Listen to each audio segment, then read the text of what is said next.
नरेंद्र मोदी ने अपनी वाराणसी की सीट सिर्फ 1.5 लाख वोटों के मार्जिन से जीती। भारत के इतिहास में किसी भी सिटिंग प्राइम मिनिस्टर के लिए ये सेकंड लोएस्ट विक्ट्री मार्जिन है।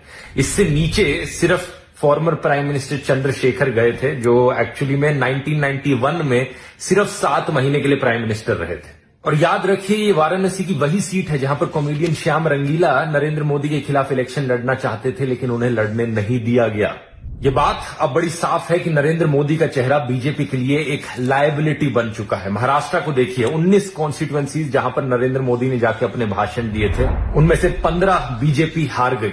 राजस्थान की बंसवाड़ा कॉन्स्टिट्यूएंसी, जहां पर नरेंद्र मोदी ने अपना नफरत खोर झूठा भाषण दिया था कि ये कांग्रेस वाले आपकी दौलत लेकर भाग जाएंगे, पैसा छीन लेंगे आपका, मुसलमानों को घुसपैठिया कहा था, वहां भी बीजेपी हार गई।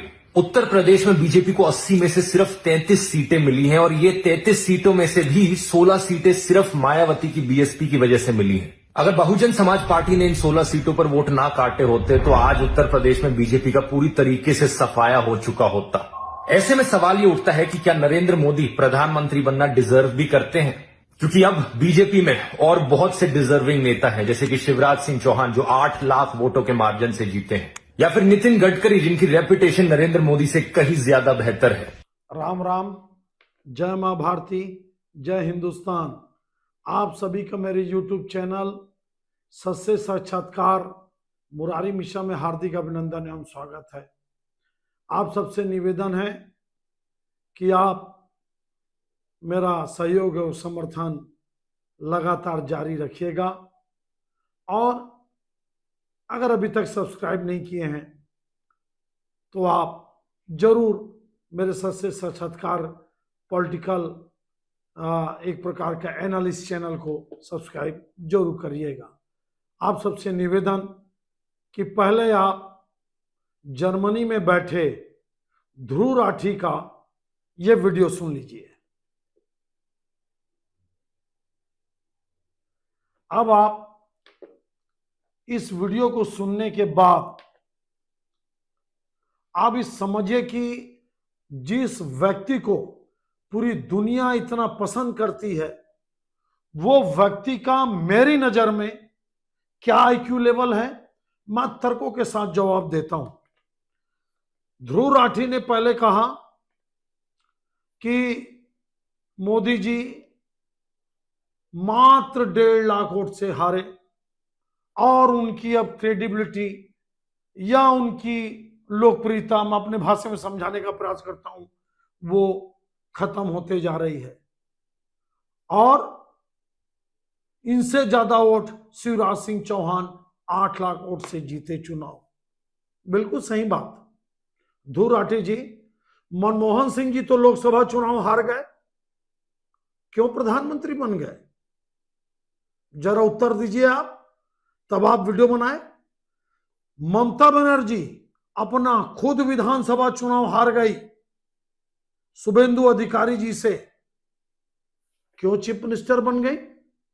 यहां तो मोदी जी चुनाव जीते हैं 1.5 लाख वोट से, याद रखना, और वो भी अपना होम टाउन गुजरात को छोड़कर बनारस जीते हैं लगातार तीसरी बार।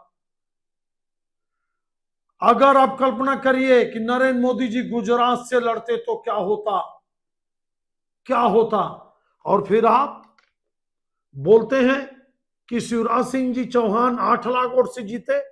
अरे आपको पता होना चाहिए, शंकर लालवानी जी इंदौर से 12.25 लाख वोट से जीते, तो फिर उनको प्राइम मिनिस्टर बनना चाहिए क्या? आप देखिए इस आदमी की बुद्धि और राजनीतिक दरिद्रता, बुद्धि और राजनीतिक दरिद्रता का आप खेल देखिए आप। उसके बाद अमित शाह जी मोदी जी से ज्यादा वोट से जीते। आपको क्या बताऊं मैं कि 10 लोगों में 10 ज्यादा लोगों जीतने में मोदी जी का नाम नहीं है। तो क्या जितने टॉप 10 जीते, चाहे CR पाटिल हो, चाहे आपके अमित शाह जी हो, शिवराज सिंह चौहान हो, क्या इन लोगों को प्राइम मिनिस्टर बनना चाहिए? तब तो फिर अभिषेक बनर्जी को टीएमसी का सबसे बड़ा नेता बनना चाहिए। लगभग 7-8 लाख वोटों से वो लगातार तीसरी बार जीत रहे हैं। ममता बनर्जी तो चुनाव हार चुकी, तो फिर ममता बनर्जी की भी क्रेडिबिलिटी और लोकप्रियता खत्म हो गई। राहुल गांधी जी तो मात्र तीसरी बार चौथी बार जीते, जबकि हार गए। के सुरेश 8 बार से चुनाव जीत रहे हैं, 8 बार के सांसद, तो वो फिर अपोजिशन के लीडर क्यों नहीं बने? राहुल गांधी जी क्यों बन रहे हैं? फिर राहुल गांधी जी हारे तो क्या उनकी क्रेडिबिलिटी खत्म नहीं हो गई?